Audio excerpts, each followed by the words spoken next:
Shri Venkateswara gold తాకట్టులో ఉన్న మీ బంగారాన్ని విడిపించి కొనబడును.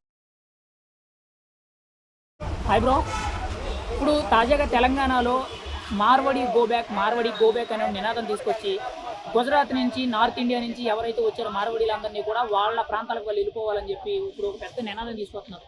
అది ఎంతవరకు కరెక్ట్? ఈ మార్వడీలు గో బ్యాక్ అనే నినాదం తీసుకురావడం అనేది క్యాస్ట్ ఫీలింగ్, కమ్యూనిటీ ఫీలింగ్ తీసుకురావడాలి ఇవన్నీ.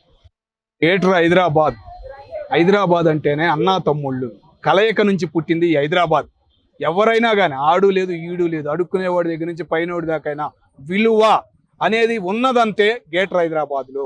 అట్లాంటి సిచ్యువేషన్ని చూసి మారువాడి వాళ్ళు, గుజరాత్లో కత్తులు పెట్టిన మారువాడి వాళ్ళు ఆ కత్తులను వదిలేసి ప్రశాంతమైన వాతావరణం హైదరాబాద్ అనే ఫీలింగ్తో వచ్చి హైదరాబాద్లో బతుకుతున్నారు. ఒకళ్ళని బతికిని ఇట్లా వాళ్ళని 100 మందిని బతికించగలుగుతున్నారు. నష్టపోయినా కూడా నష్టం నుంచి ఒక కలయిక, ఇంకా భారతదేశంలో ఒక కలయిక, అన్నదమ్ముల కలయిక కాదు, ఒక కలయిక అనేది వాళ్ళల్లో కనపడుతుంది, మన వాళ్ళల్లో తగ్గింది.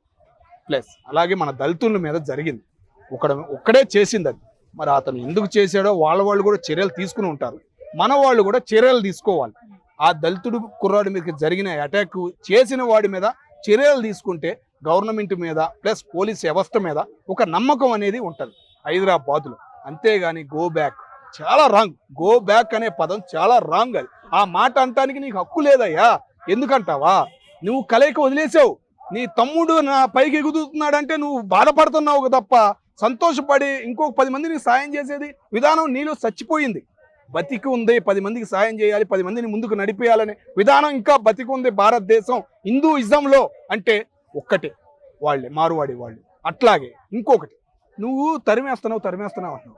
బంగ్లాదేశ్ నుంచి, పాకిస్తాన్ నుంచి ఎంతోమంది దుండగులు, ఇంకా సర్టిఫికేట్లు లేకుండా ఎంతోమంది దుండగులు ఉండారయ్యా. వాళ్ళ మీద చర్యలు తీసుకో, వాళ్ళ మీద ఫోకస్ పెట్టు. నువ్వు నీ బిజినెస్ ఇంకా పైకి రావచ్చు. ఎంతెంతో స్మగ్లింగ్లు బయటకు నడుస్తున్నాయి, బయటికి వెళ్తున్నాయి.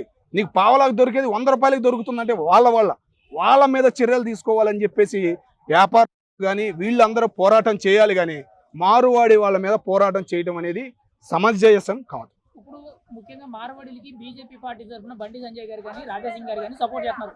ఈరోజు హిందూయిజాన్ని కాపాడుతుంది కానీ కల్చర్ని కాపాడుతుంది వాళ్ళు. అటువంటి వాళ్ళు వెళ్ళిపోవడం అనేది తప్పు. వాళ్ళు ఇక్కడ పన్నులు కడుతున్నారు, ట్యాక్సులు కడుతున్నారు, వాళ్ళు కూడా ఇక్కడ సమాజంలో బతుకుతున్నారు. అలా తప్పది. ఇక్కడ ఎవరైతే తప్పు చేస్తారో వాళ్ళ మీద చర్యలు తీసుకోవాలని చెప్పి వాళ్ళు మాట్లాడుతున్నారు. ఎంతవరకు కరెక్ట్ అంటారు? రాజకీయ నాయకులు కరెక్ట్గా మాట్లాడారు ఈ ఒక్క విషయంలో. మిగతా విషయంలో కొద్దిగా కుల రాజకీయాలు అన్ని చేసే రాజకీయం వాళ్ళు ఈ విషయంలో మాత్రం కరెక్ట్గా మాట్లాడారు. సమాచారం కూడా చక్కగా ఇచ్చారు. సేమ్ అదే సిచ్యువేషన్. ఆంధ్ర రాష్ట్రాలు, దక్షిణ భారతదేశం అంటేనే ఒక మచ్చ ఉండేది, కుల రాజకీయ మచ్చ. ఆ మచ్చ తగ్గింది. హైదరాబాద్లో కనపడదయ్యా. అది నేను కాలరగరి చెప్పగలను. రాజకీయం, కుల రాజకీయం అనే పిచ్చి హైదరాబాద్లో కనపడదు. కానీ ఇప్పుడు దీనివల్ల మళ్ళీ అది పెరిగే అవకాశం ఉంటుంది.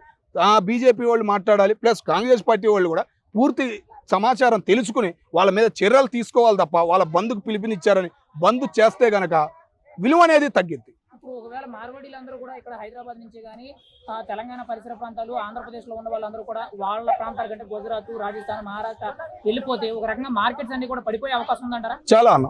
ఇప్పుడు సగానికి సగం ఆన్లైన్ అయింది.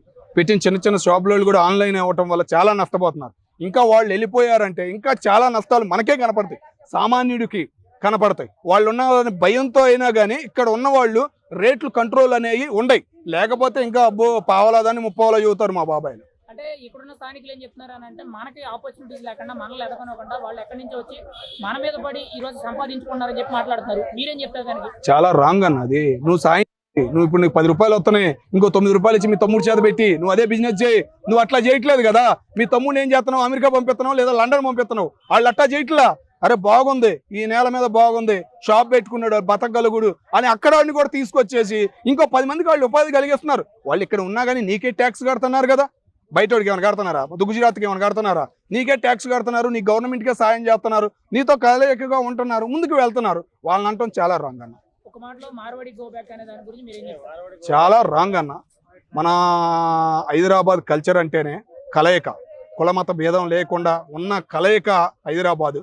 ఆ మచ్చ వచ్చే పరిస్థితి కనపడుతుంది. అది రాకుండా చేయాలి, గవర్నమెంట్ చర్యలు తీసుకోవాలి. ప్లస్ అట్లాగే మన దళితులు కూడా ఆ ఒక్కడి మీద చర్య తీసుకోవాలి. కానీ దళితుల కంటే ఒక పేరు ఉంది హైదరాబాద్లో, ఆ పేరు అనేది చెడగొట్టుకోమాకండి.